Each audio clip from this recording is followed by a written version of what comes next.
Bismillahir Rahmanir Rahim. Alhamdulillah wassalatu wassalamu ala Rasulillah wa ala alihi wa ashabihi ajma'in, amma ba'd. So when a lady is sitting in Iddah, then there are some rules she has to abide by. These rules she has to abide by are most of the time they are for the right of the husband. They are the right of the husband. And we're going to hear that most of the rules, that sometimes the lady has to, it's wajib on her to follow these rules. And sometimes it is permissible, not sunnah and not makruh, but permissible for her to follow them. And at other times it is haram for her to apply these rules. It's haram. So therefore, we're going to hear that it's wajib when the husband died. When she's sitting in iddah because of the death of her husband for 4 months, 10 days, then she should avoid a few things. And this will be for the right of the husband, to respect the husband. Which things she has to avoid? These things she has to avoid is called ihdad. She has to do ihdad. This aspect of ihdad means that the lady leaves off all types of things and beautification that would make her attractive to other men. So those things that will make her attractive and cause the attention of other men to desire her, to want to marry her, to want to sleep with her, those things she's not allowed to do. Out of respect for the husband who's just passed away. For the husband who's just passed away. Therefore, the scholars say when a husband passed away, when a wife's husband passed away, then to follow the rules of ihdad, it's wajib on her. It's wajib on her. Therefore, if she left these rules off for no reason, she will be sinful. But the following the rules of ihdad are completely separate to iddah. So if she doesn't follow them, the iddah is still valid. The iddah will be complete, but she'll be sinful. Number one. Number two, if she heard of the husband's death, let's say the husband died on the 2nd of January, for example, or let's say 2nd of March. She heard of the death of the husband in May. She heard of the death of her husband in May. So now this is almost 2 months. There's 2 months gone by, just under 2 months. We say that your iddah is 4 months, 10 days, 4 lunar months, 10 days. You heard of it halfway. So now your iddah started when? On the 2nd of January. Not when you heard. Not when you heard. So your iddah started, you're 2 months in almost. So for the remainder of the time, you've applied the rules of ihdad. Before that, it's overlooked and your iddah is counted. Therefore, if you heard of his death in August, 4 months, 10 days are over, and you didn't apply any rules of ihdad, we say it's okay. We say it's okay. And you didn't even know you're in iddah, we say it's okay, your iddah is over. Iddah does not need intention. It does not need intention. Iddah is with regards to the time. With regards to the time. That's an important one to know. So which things does a lady have to avoid while she's in iddah? What types of beautification? We're going to just mention them quickly and then we'll unpack them quickly as we go along. Number one, she has to leave off perfume. Number two, she has to leave off makeup. Number three, she has to leave off dyeing her hair or dyeing her hands or putting henna on her face or on her hands or on her body. She has to avoid those things. Number three. Number four, she has to avoid jewelry. Avoid jewelry, not even wedding ring. Number five, she has to avoid beautiful clothing. Because she must not wear things that attract somebody else, that attract other men. Number five. I think what was that? Number 4 or 5. Anyway, the next, number 5. The sixth one is that she's not allowed to get married in iddah. She's not allowed to get married in iddah. Number 7, she's not allowed to be proposed to in iddah with clear words. It's haram to propose to a lady who's in iddah. To say, with clear words, I want to marry you. Not permissible. But you can indicate to her, I'm interested in you.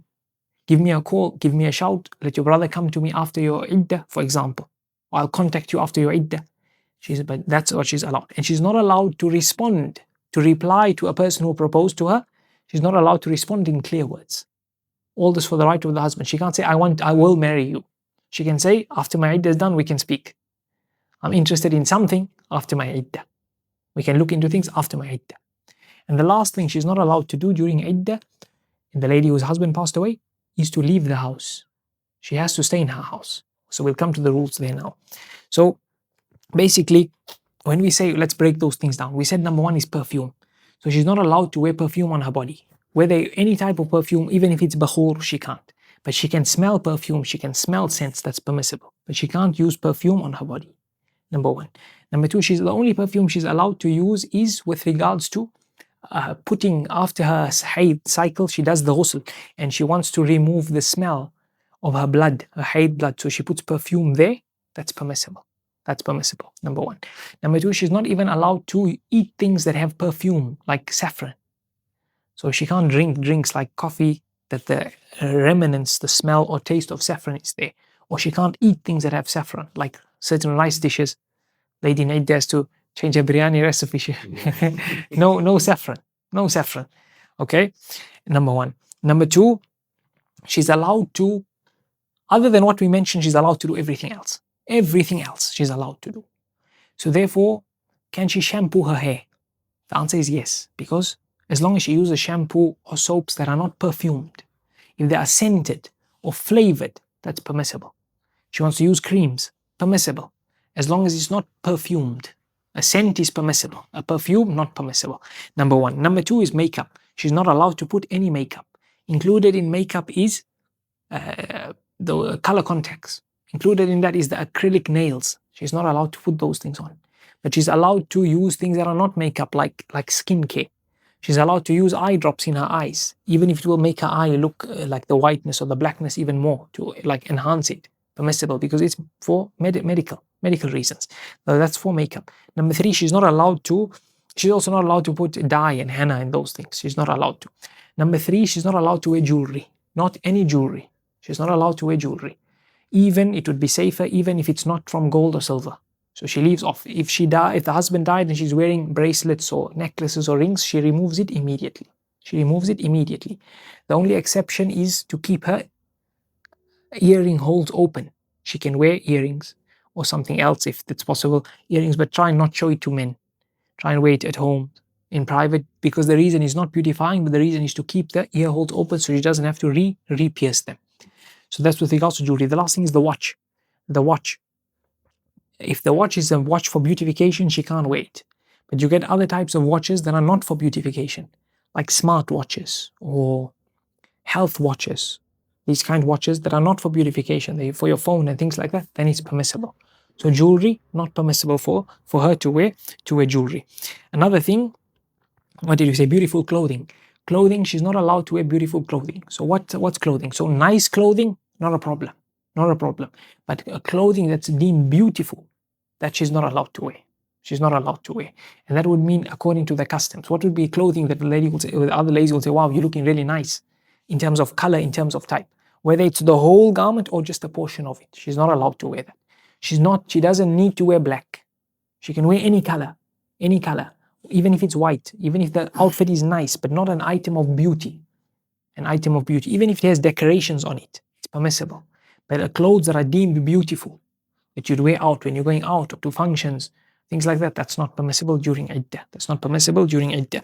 Another thing is, so when we're speaking of these things are regarding beauty with regards to her body. When it's not to do with her body, like she wants to use beautiful furniture or decorate her house or do something else of beauty, that's perfectly fine. She's not prohibited from doing that. Another thing is removing hair off the body. If a lady is growing hair on her face, if the hair is like a mustache or a beard, she can remove it. But other hairs on the face that would beautify, to shape or her eyebrows or something like that, if we say it's permissible, if it's not plucked. Some of the scholars say it's permissible to remove facial hair or eyebrow hair as long as it's not plucked. Not plucked, that's what some of the scholars say. So in that case, we say if it's the hair of the body, any part of the body, if it's for beautification, not permissible. Not permissible. Therefore, if it's removing hair because it's sunnah to remove the hair, like pubic hair or armpit hair, she can remove it. She can remove it. But she wants to remove hair. If a lady is really hairy, for example, on her hands, on her legs, she'd be conscious. So then she can remove it. She can remove it. But a little bit of hair or for beautification on her eyebrows or something else, somewhere else on her body, then she's not allowed to do that. Sometimes she's really hairy or there's a lot of hair, she can remove it. But fine hair, small amounts, then she is not allowed to remove it. Otherwise, if it's a lot, she can remove it. So the last thing with regards to the lady is that she has to stay in her house. She has to stay in her house. Now, if a lady passed away, if a husband passed away, we'll go with a few situations here. Firstly, the lady whose husband passed away. The husband, if he passed away and she's not pregnant, his heirs do not need to provide her housing. If she's pregnant, they have to provide her housing. And they provide her housing from his estate because it's on the husband. She's carrying the husband's child. If she's not carrying a child, then she doesn't get housing, according to many of the scholars, because she gets her share of the inheritance. She gets a share of the inheritance. Therefore, this house that she's living in, and we say she has to spend iddah in it, if it's the husband's house and the other heirs who also own the house, because the wealth is gone from the husband to the heirs, they want to tell her to move, they're allowed to do so. They want to sell the house, they're allowed to do so. But if we say housing is on the heirs, the husband, it's on the husband, and the heirs have to provide with housing because she's pregnant, then they cannot tell her to leave the house. They cannot tell her to leave the house, the heirs. If it's somebody else's house and the lady is staying in voluntarily, he can tell her to leave the house for reason or no reason. And then if the lady is staying at this house, whether it's the husband's house or not the husband's house, we say the house that she's living in when the husband passes away. So not that she's visiting, the house that she's living in, whether it's rented, whether it's borrowed, whether it's whatever it is, then this is the house she has to spend iddah in. If she's at a hotel and the husband passed away at that time, she doesn't have to spend iddah there. She goes back to her house. She goes back to her house. She spends iddah at this house. She's not allowed to move from this house unless there's a reason to make her move. Like she fears staying alone. There's nobody to stay with her. Or it's difficult for others to stay with her. They have work or whatever. Or she has to move because they want her. She is the one who has to pay the rent. She doesn't need to pay the rent. She can live somewhere else rent free. Then she can move. Or she is forced to move, justly or unjustly, renovations, or she's forced out, whatever, then she can move. Or she... Can she join funeral? I'll come to it now. Yeah. Or she is... What did we say? We said she has to pay the rent. If somebody else is paying the rent, but they're asking for a large amount of money, way more than the price, the general price that the man will pay, the person will pay, then she can move out as well. If she moves out, she can move out anywhere. She can move anywhere. No specific place. She can go to a parent's house, wherever. She can go to a family's house, a child's house, whatever. It's not a problem. In this case, the lady whose husband passed away. But otherwise, she has to stay in this house. If she left the house for no reason, no valid reason, she moved somewhere else, she has to come back. She has to come back. If she stayed at the other house wrongly, do we say that affects her iddah? The answer is no. She's sinful, but her iddah completes when 4 months, 10 days are over. Then in that situation, when we say the lady has to stay in her house, can she go into the garden? Or must she stay under the roof? She can go into the garden. She can go right until the end of her property. If there's a fence around, then until the fence she can go. Beyond that, we'll come to it. Okay, so she doesn't need to stay in the house. She needs to go out just to sit, just to walk out, to water her plants. Just for no reason, for a reason, she can go out. She wants to hang washing, she can go out. No problem. No problem. Number one. Number two, if she's staying in apartments. If we say it's like an apartment building and outside there's the property, whether it's fenced or not, she can go out until that whole property. So she doesn't need to stay in her flat or her apartment. She can go out, even out of the building. Number two. Number three, if they're staying on a compound or an estate, a compound. So here we're saying every house, like a specific house with its own garden, next door is a house, and there's a big boundary wall around. Here, Wallahu A'lam. This one here, we'll say she can go out right to the end of her boundaries of her property. And to go beyond that, it will be better not to go. Better not to go, even though she's still within the boundary of the complex. But she leaves until the end of her boundary, she can go. If it is a building there's a compound and there's many flats. So it's a building with flats, she's staying in one of them. And the next door is another building with many flats, another building with many flats. They're in one fence. Then here, perhaps, Wallahu A'lam, it's like the other situation where she can go out, even out of the building, as long as she's within the compound. So it's not like the one of the houses in the compound. Wallahu A'lam, on the detail on all those situations. So that would be the area of the house. The second last mas'ala with regards to the lady who has to stay at home is that can she leave the house for a need? So a lady is working or studying, or when can she leave the house? We say at night. She must spend the night in her house. She can't leave the house at night unless there's a necessity. She's sick, she has to go to the hospital, or something serious, that's where she goes out. In the day, when there's a need, she can go out. When there's a need. What is a need? She needs to buy groceries. Even if somebody else can buy groceries for her, she's allowed to go out. She works. We say if she works and she needs the money, she can go out and work. If she doesn't need the money, then she can't, because there's no need. But if it's difficult for her to take leave, then some scholars allow her to leave the house in the day for no reason anyway. Most say there must be a reason. So we can apply that when she really needs. Another situation is she's find mentally difficult to be at home alone always. So we say she can go out. She can go out, she can go visit, she can go eat out sometimes, she can go to the garden, she can go out with her family for an outing, permissible. But can she go out to family functions? No. Can she go visit the sick? No. Unless it's somebody who needs her to look after her, like a family member, or somebody who would really be affected if she comes, then she can go. Otherwise, she can give a call. Can she attend a funeral? No. Unless it's really close, that it was a big deal for her to go, then she can go but come back as soon as she can. At night she must definitely spend at home. So in the day if there's a need she can go out. At nights it must be very serious, then she can go out. So that's the rule of leaving the house. The second last thing is a lady who's divorced with 1 talaq or 2 talaq. So the husband can take her back.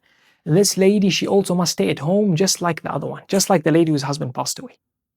So what happens many times is when 1 talaq or 2 talaq goes, then the wife goes to her family, her parents. This, the Quran says, لا تخرجوهن من بيوتهن. Don't take them out, don't force them out of their houses, and nor should they leave the houses. Why? Because Allah may reconcile.